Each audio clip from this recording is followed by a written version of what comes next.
Joined by the fantastic Mr. Sam Kaye today then, who is Europe's only disabled Brazilian Jiu-Jitsu competitor and coach as well. So thanks so much for joining us, Sam. Really, really appreciate it. Thank you. You're welcome, Thanks buddy. for having me on. How did it all get started for you then? So, yeah, were you always quite competitive as like a kid? And yeah, ridiculously so. So I used to swim back in the day. So from the age of 7 onwards, I did regional, national swimming competitions all the way up until I was 18, 19. Then I got a shoulder injury, which stopped that. And it was then that I managed to sort of stumble upon jiu-jitsu. Yeah, fantastic, cool. And we'll get straight to it then. Why do you think you're Europe's only BJJ black belt and competitor? Why do you think there aren't many more? Honestly, it's still a pretty young sport. True. As things go. Black belts in this country, I mean, there's plenty of them now, but it's still a pretty young sport. So there's a lot of sort of more disabled people looking to join and start now, but not, the exposure that it's had is minimal in those circles. There's still a lot of people that instantly look at anything combat sport related and go, oh, well, I can't do that. So the fact that the exposure is not there is one thing. If it was in the Olympics or the Paralympics, as it would be different, because then there's funding pushing towards it. And again, when you're a disabled athlete, if you pick up one sport and you tend to do quite well, chances are you've got a bit of a natural affinity for competition as it is. I know swimmers that stopped swimming because of shoulder injuries, chest injuries, whatever it was, and went straight into cycling. And just because of their, genetically they were quite gifted, so they went into cycling and did well in that.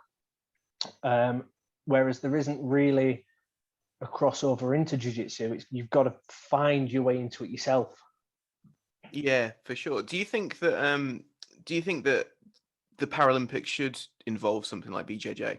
Do you think that would be good for the sport, or do you think it would be negative for the sport, or kind of in a grey area of it is what it is?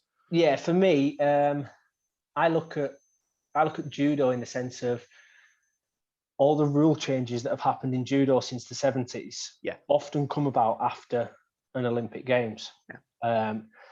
And I've been told by other people in the judo world, it's basically when the Japanese get beaten by a certain technique regularly, they go, oh yeah, you're not allowed that anymore, and they change it out. Okay, interesting. So a little bit of politics there. Again, I can't tell you whether or not it's the truth, but that's essentially come from, I won't name him, but it's a coach who is heavily involved in the GB judo squad. All right, so a pretty reliable source then. Again, I think it's, as a person himself, he's a bit Marmite. I like him. I get on with him. It's fine. So I think it's, whenever rule changes are brought in, it changes the sport massively. A judoka nowadays is very, very different to a judoka from the sort of 70s, 80s, and 90s. Yeah. Especially in the groundwork. In the groundwork aspect of it, there's not many judo clubs now that have fantastic groundwork, and it's not down to anything else other than the rule changes making it more restrictive. Yeah, for sure. So there's less of a reason to focus on the groundwork. And do you think that would happen with BJJ then? So more and more rules would be introduced, and it would maybe be diluted, perhaps? Essentially, yeah. I know there's sort of federations or associations attempting to create a unified rule set and progress it down the sort of Olympic route, passing it to the IOC. Whether it'll happen or not, who am I to say? It's a bit of a balancing act, isn't it? Because in one way it's good because it gets that exposure out to the world, and it becomes, and obviously you'll get a high level of athlete coming up through the ranks, because as you said, the funding is going to be there. But then That's exactly also it. it's like, are you losing some of the martial aspect of it when you make it a sport? If you look at things like sport taekwondo now, arguably it's lost kind of the martial practicality of it, and it's just kind Yeah, of absolutely. around flicking kicks at each other occasionally until you kind of score a point. Well, and that's exactly what it does. Is as soon as you bring rule sets into things that changes the aspect of what you're trying to do, it does dilute what you're doing as a martial art, in my opinion. So, you know, changing jiu-jitsu and taking out certain throws and, you know, jumping guard, not being able to slam someone, I think is ridiculous. I think if somebody jumps guard, they deserve dropping on the head. Like, I had one of my instructors has a fairly funny story. He was training with Babalu Sobral in Brazil way back, and he kept his guard closed, and Babalu stood up and walked him over to the window of a 3rd-story unit and sort of held him towards the window and said, "This is why you don't keep your guard closed, because you'll just die." Gonna dangle out. Yeah, he just, you know, threatened to dangle him out the window. And to his credit, since then, I don't think he doesn't condone keeping your guard shut as somebody stands up. That would make you change your perspective, to be fair. It would. Yeah. But I think, you know, the IBJJF banned slams, and to be fair, most rule sets ban slamming. However, if you brought it in and allowed them to slam, people wouldn't do it. Nobody's going to keep the guard shut when they stood up. Yeah. When their opponent stood up, should I say, if they were allowed to be slammed on the head. Yeah. Yeah. So if, you know, it takes away from the applicable nature as a self-defense aspect, or just in general as a fight style. Yeah, for sure. The more rules you bring in, it becomes difficult. Do you think rules are needed though in competition? So, or do you think you should go back to like or do you think there should be a regression maybe back to like the Vale Tudo days where it's like bare knuckle, do what you want, crack on, like challenge match? Yeah, I mean, if we look towards MMA, I distinctly think you should be allowed to headbutt. Yeah. Because I would. Well, if it's there and it's presented. Yeah, exactly. I think you should be allowed to headbutt in MMA. 12 to 6 elbows, I don't understand that rule at all. And to be fair, a lot of the not kicking the grounded opponent in the head, or whatever the rule is. I'm a bit out of touch with MMA. I've not followed it as closely recently. Yeah, it's interesting because obviously during lockdown and stuff, I've been watching like UFC's back to back, like from one on the UFC Fight Pass, and seeing number one where it was pretty much no rules and there was groin strikes and headbutts and everything. Yeah. And then as it gets bigger, and as people want to like take it, or as the UFC wanted to travel around more and take it to different cities and things like that, there was more political backlash.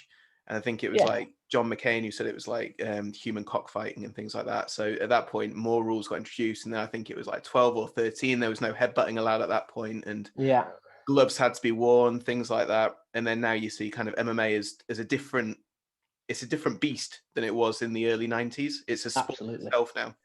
Yeah, I mean, it develops as time goes on and everybody adapts to the rules. And I can see why they've been put in place. It creates it a sport. It allows it to be, I can't even think of the word, but it becomes an entity of its own. Yeah. There isn't the political backlash, but from my point of view, I'm probably a little bit old school. I think, you know, all right, it's human cockfighting, but those people are choosing to step into the ring and fight each other. Yeah. They're adults. They're allowed to make a decision. Do you want a fighting competition or do you want a point scoring competition? Yeah, definitely. But you know, it's the rules and the way that they've been developed that have progressed the sport and created these what we're classing as very well-rounded MMA students instead of single art forms stepping in against each other. Yeah. So it's for the past, to be fair, it's a little bit of why my interest in it's dwindled. That and having kids stops you sleeping. So staying up till 5 a.m. to watch a UFC just doesn't happen. It's a no-go. Oh, hell no. But yeah, it's created a very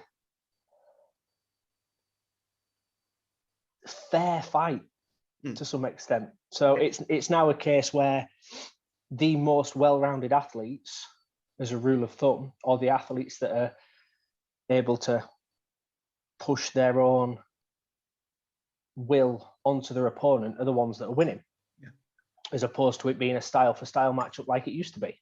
Yeah. Which you prefer? Style for style, absolutely. Yeah. Much more interesting.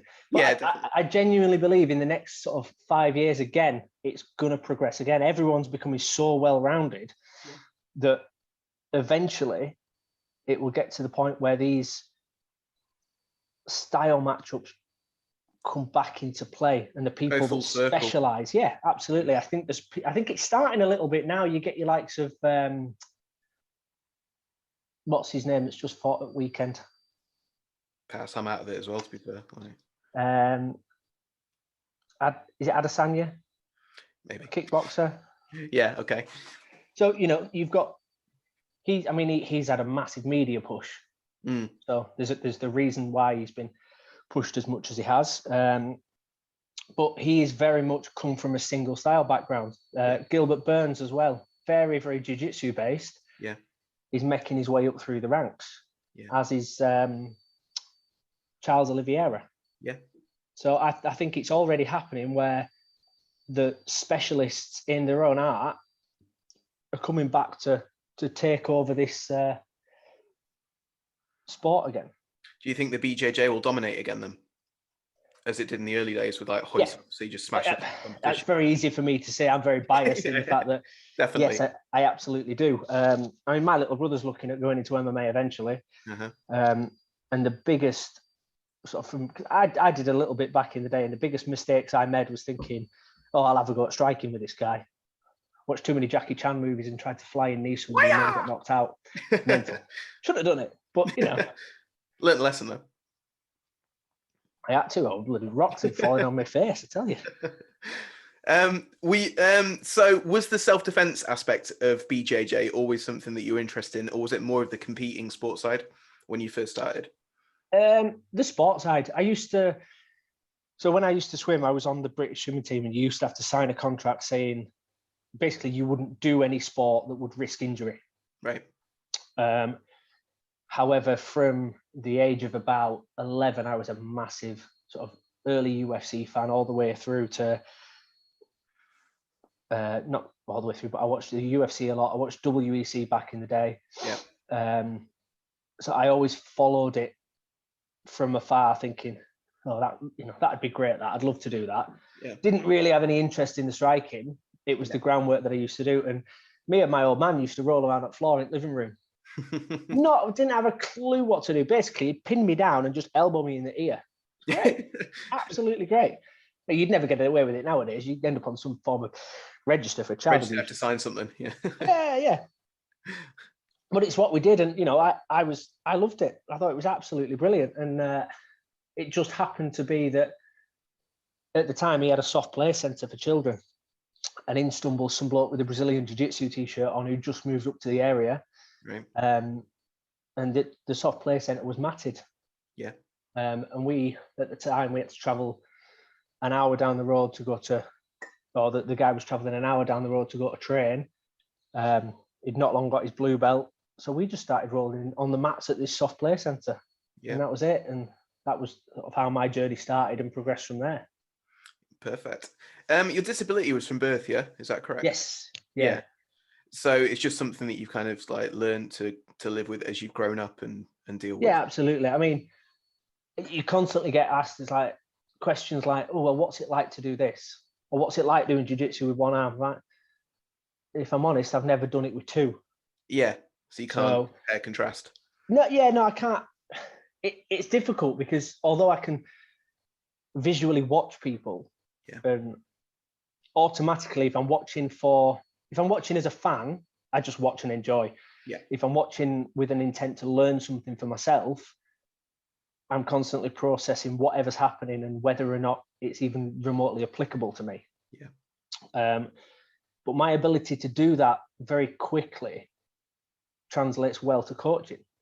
Yeah. So if I sort of elaborate a little bit, what I'm getting at is I'll look at, it's quite strange. Although I was born without my right hand, in my brain and the way I'm wired, I would naturally be right-handed. Okay. So the only reason I know this is I once told a doctor that when I dream, I've got both my hands. Right. And in my dreams, I'm always right-handed. Yeah. Now, how that works, I haven't got a clue. How the Still brain don't know works. now. Right? Yeah. But naturally, I go to do things with my right hand, despite the fact that it's never been there. Right. So okay. what I managed to do is I learn something right-handed, then have to swap it over left-handed and see if it even works for me. So already I understand the position both sides, Yeah. and then I've got to adapt it to something I can do. Yeah. Does that make sense? Yeah. So when it comes to then passing it on coaching, it's dead simple because I've already worked it out both sides and established how I have to adapt to that technique to be able to do it myself. Yeah. So if anybody comes in, oh, well, I can't move my hips that way.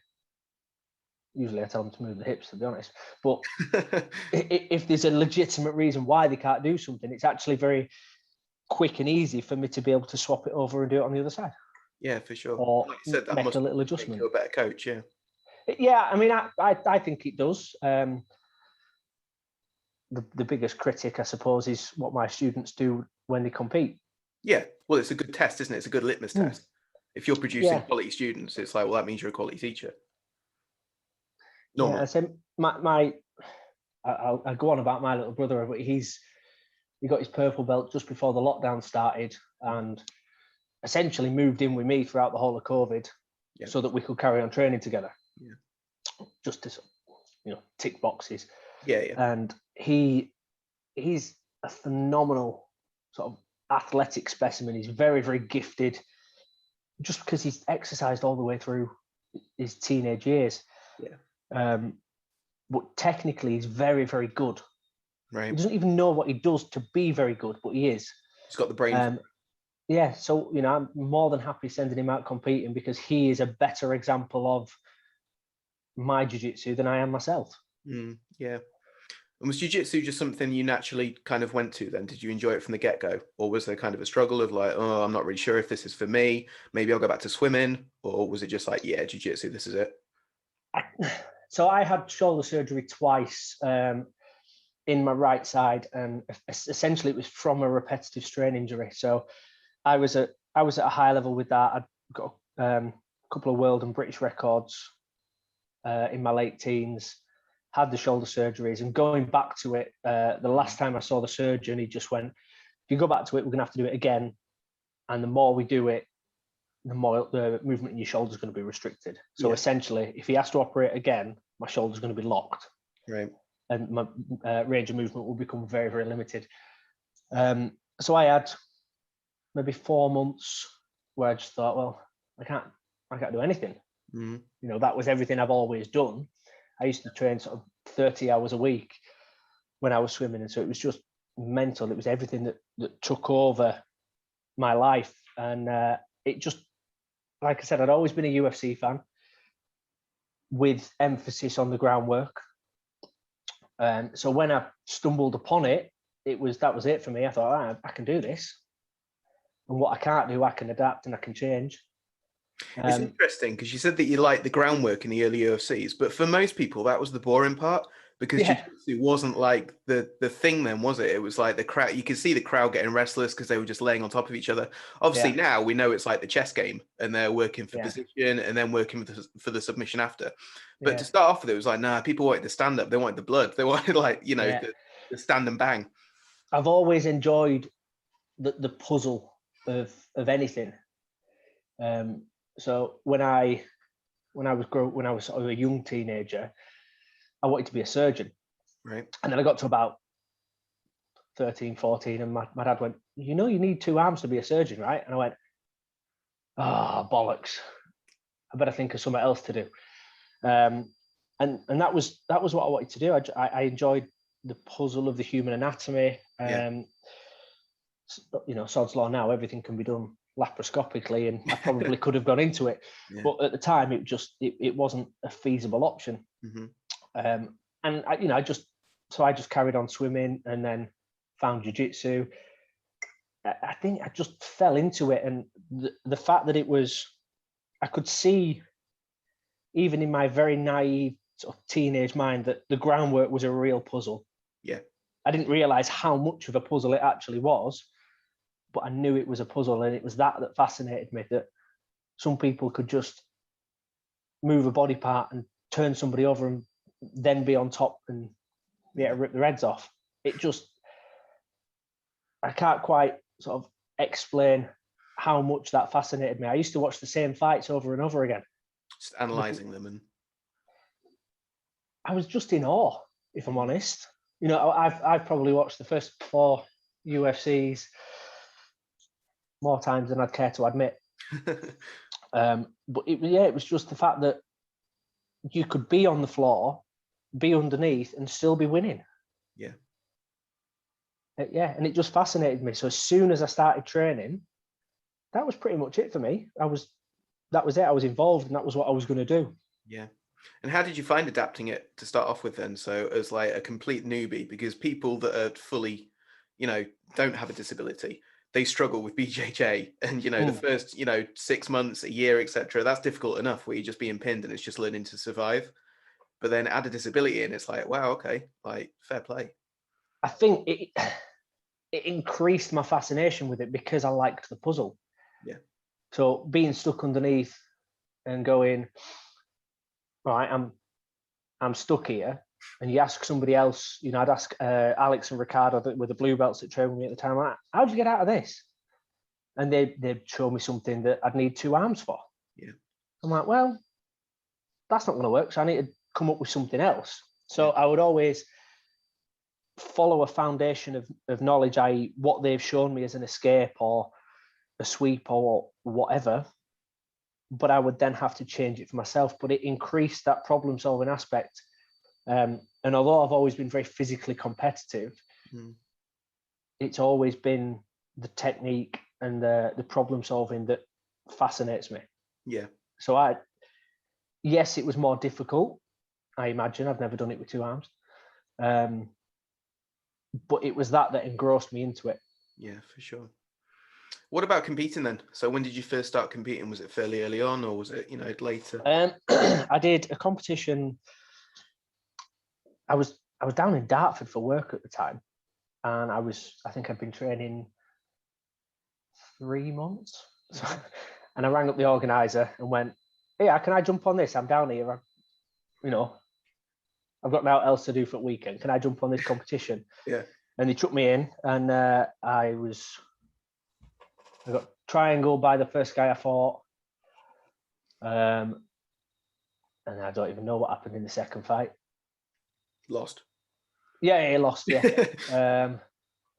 I lost both of them. I'd been training twice a week for 3 months.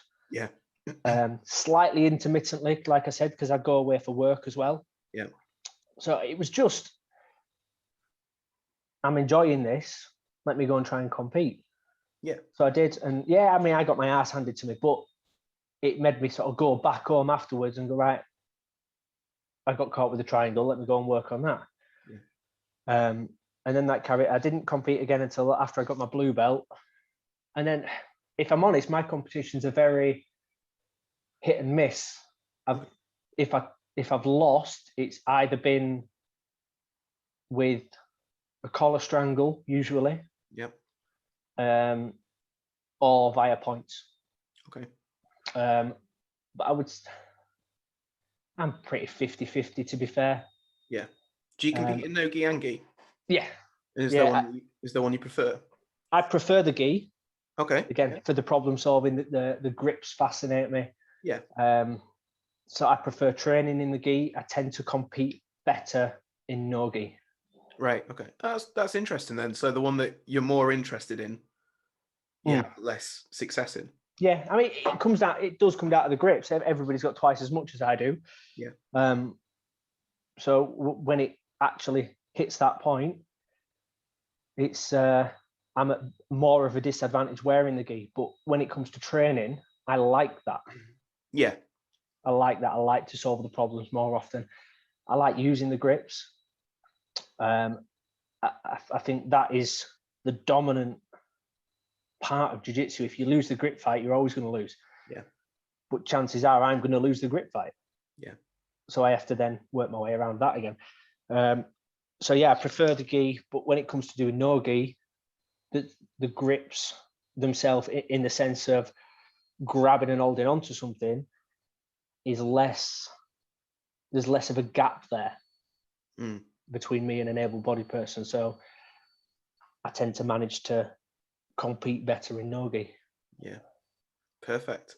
What about the black belt then? So how was it receiving a black belt, and what was that like? Because I've said this before, but BJJ is one of the arts that's kind of kept its respect for the black belt. So you don't get a black belt that's just churned out McDojo style, where you can just pay your money every month and then eventually you'll get a black belt. It's really earned, and you know, not many people get it. So what was that experience like? It was strange, if I'm honest, because I'd never paid any attention to my belt rank all the way through. Yeah. I'd get awarded my belt, I'd go, "Ah, that looks cracking," and that'd be it. So I'd never really paid any attention to it. When it came to getting my black belt,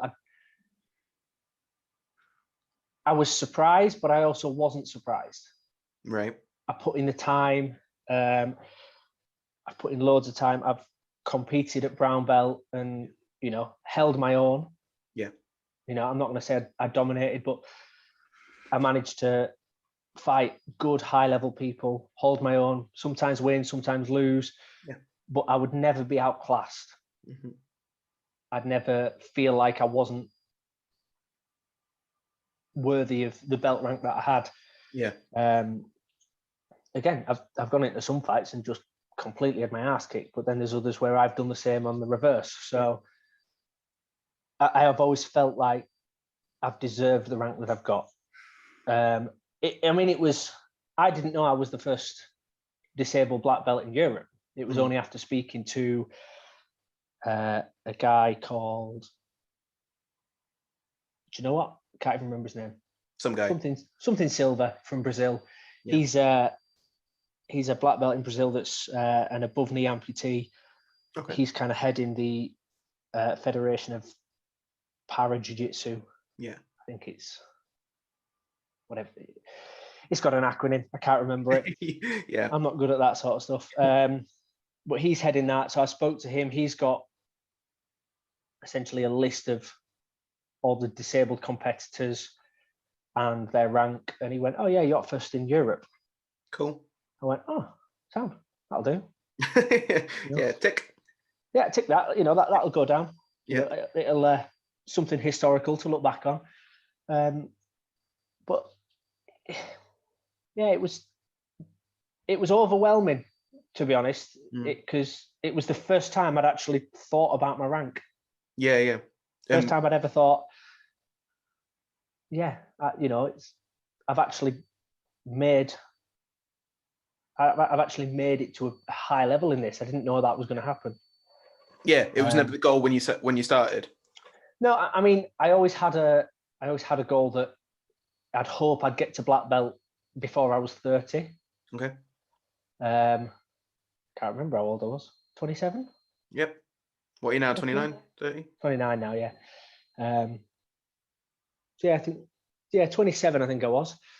So, that was a goal that I'd sort of said early on and then never really put much thought into it because I knew that thinking about it wasn't going to help me get better. Yeah, just go and train. Yeah, just go and train with plenty of different people. And I think that's a huge difference maker as well. I did run before this bloody virus hit. But I do camps every month where people from all over the country essentially get together and train. We'll train for a weekend. We'll do loads of techniques, loads of sparring. And I get to roll with people from all over the country with absolutely no pressure on it. It's just fun. Yeah. I think you had Lee Remedios on. I did. A couple of weeks back. Yeah. He's been up to our camps, so I've rolled with Lee. Yeah. He's good fun actually. I get on with him. Yeah, he's a cool guy. Yeah. I like it. So we've rolled with Lee, and then there's been loads of people, and every time I do a camp, I'll endeavour to roll with as many people as I can. Yeah, this is an interesting thing in the martial arts sometimes, because you see it no matter what martial art you do.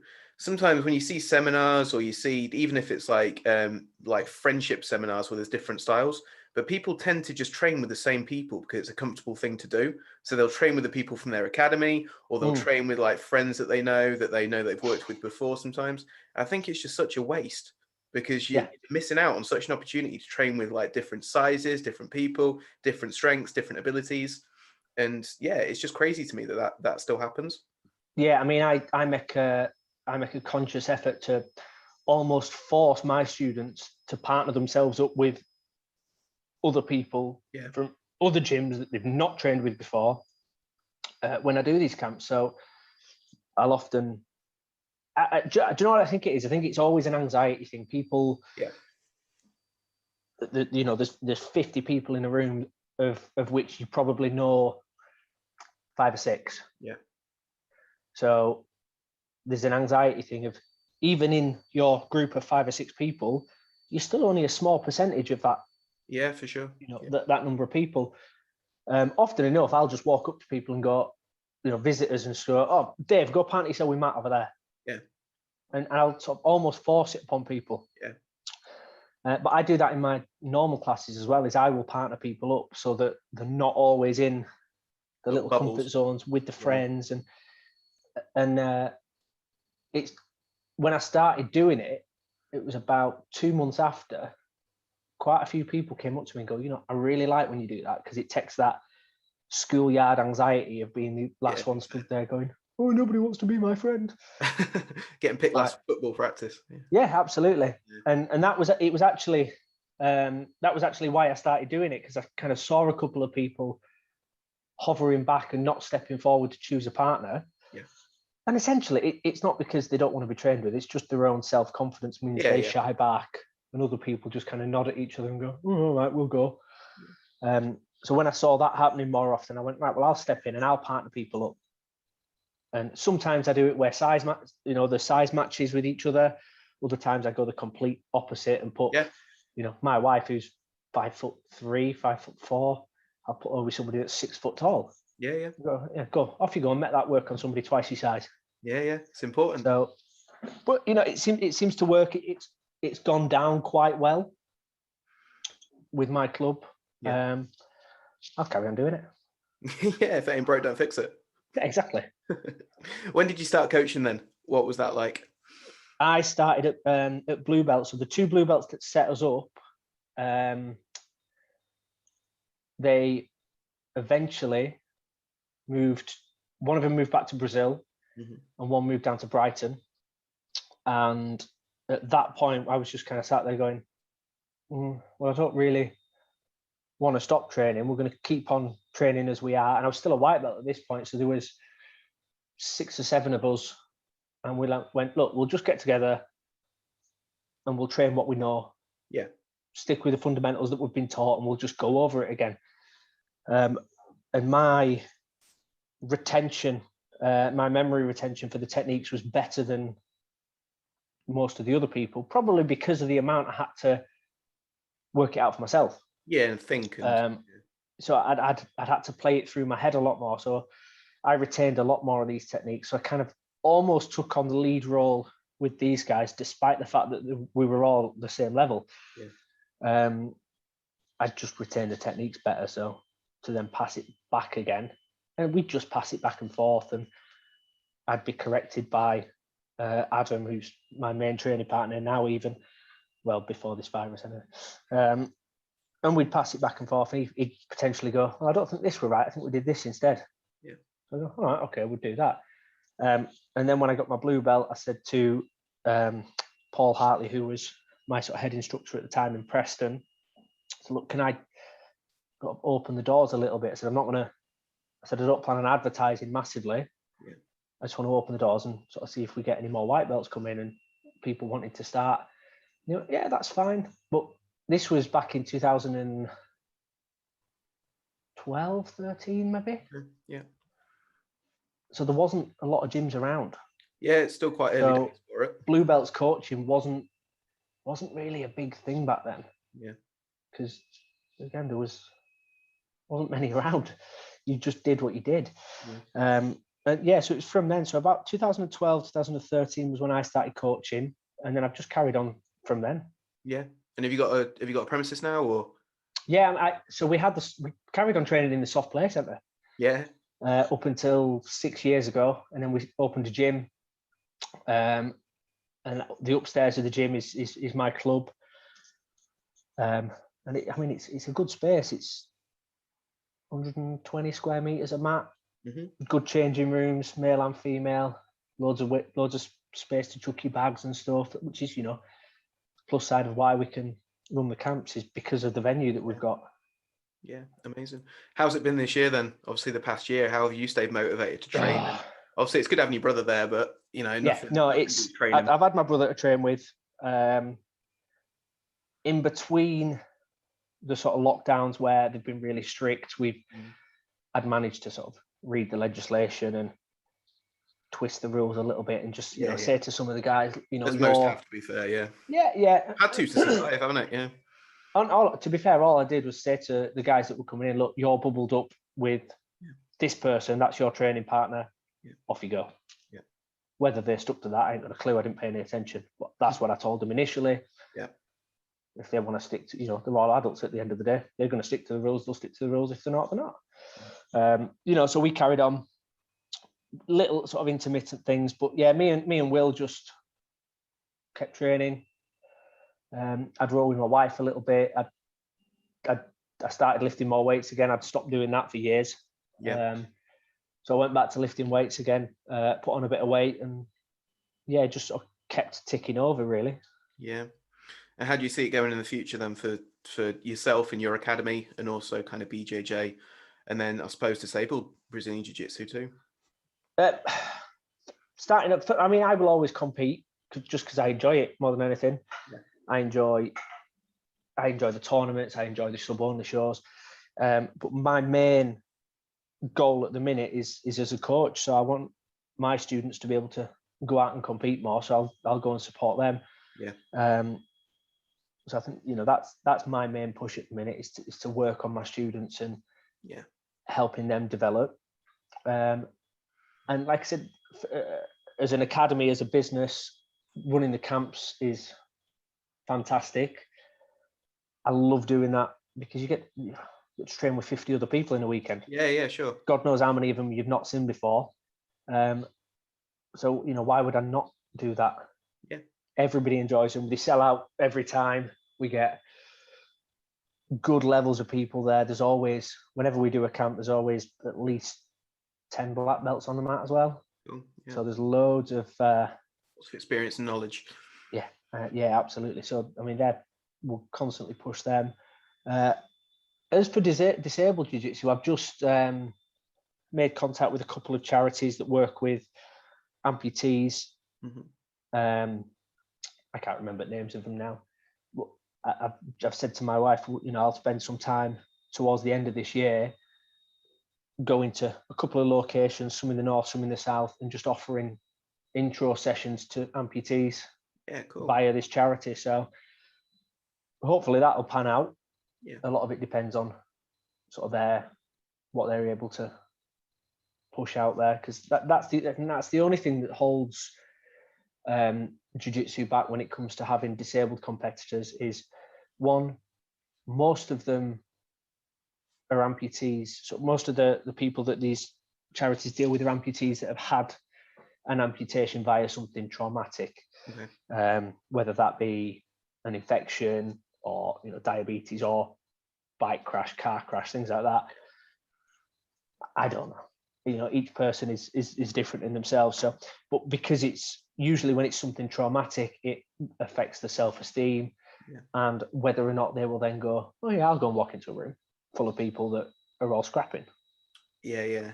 So, if I can put these together, get to a point and go, right, there you go. This is just for you lot. I brought a couple of the other disabled sort of jiu-jitsu practitioners along with me. We'll teach you some stuff. We'll get you started, and then we will point you in the direction of a gym in your local area. I'll see how it pans out again. The minute I daren't say I'd commit to anything. No. Yeah. But that's just with the way the world is at the minute. So, but yeah, that is a plan for the near future, and hopefully doing that means that 5 years down the line there'll be a decent number of disabled athletes doing jiu-jitsu and then being able to showcase it. I think it's a great idea because, as you said, building that self-esteem. I don't think there's lots of ways to do it, but I think martial arts are a great way to build people's self-esteem Yeah, I think back up. And, I don't think there's a better way, to be honest. yeah, and the fact that from day one you're kind of with people and you're being tactile with them through gripping and rolling and things like that. It's a great way to form relationships really fast. Yeah. And that's what we all need, I think, now after a year of being locked away on our own. Yeah, year of being locked in a room. Yeah. I've not had a ridiculous amount of contact with people. Yeah. Even sort of Zoom, phone calls, stuff like that. I'm pretty introverted myself anyway. So outside of the jiu-jitsu stuff that I do, I don't really do anything else. Yeah. Like I said, I'm fairly boring. So when I'm teaching and I'm involved in doing my job, that's my social life. That's what I enjoy doing. And it's made a huge difference to me personally. So I don't see why it couldn't do the same for other people. Yeah, for certain. Awesome. Where can people get in touch with you then? So if they want to find out more about you or to find out more about your school, if they're in the area. There's the Lakes BJJ is the Instagram tag handle thing, whatever it is. That's the gym. My Instagram's Phantom of the Mats. Great name, by the way. You win the best name for Instagram handle on that one. Best name for Instagram. I'll take that. Phantom of the Mats. I'll take that. It took me a while to think that one up. Facebook's just the Lake District BJJ Academy. Yeah. I think that's it, really. Like I said, I'm pretty boring. Just got them. Awesome. Cool. Thank you so much, Sam. I really appreciate you chatting to us. And always inspiring, and good luck with the competitions and stuff and the seminars that you're going to be running when the world gets back to normal, hopefully in the not too distant. Yeah, hopefully we've got some new plans for a couple of decent guests up this year, so we'll see how they go. And most of the camps we do are with Ben Poppleton, and if you haven't heard of him, try and get him on your podcast because he's good fun. Okay, cool. Yeah, awesome. Loads of stories. He'll tell you the whole history of this art. Yeah, fantastic. Yeah, I'll get him on. Yeah, brilliant. All right, then. Cheers, Sam. Cheers, mate. No, pleasure.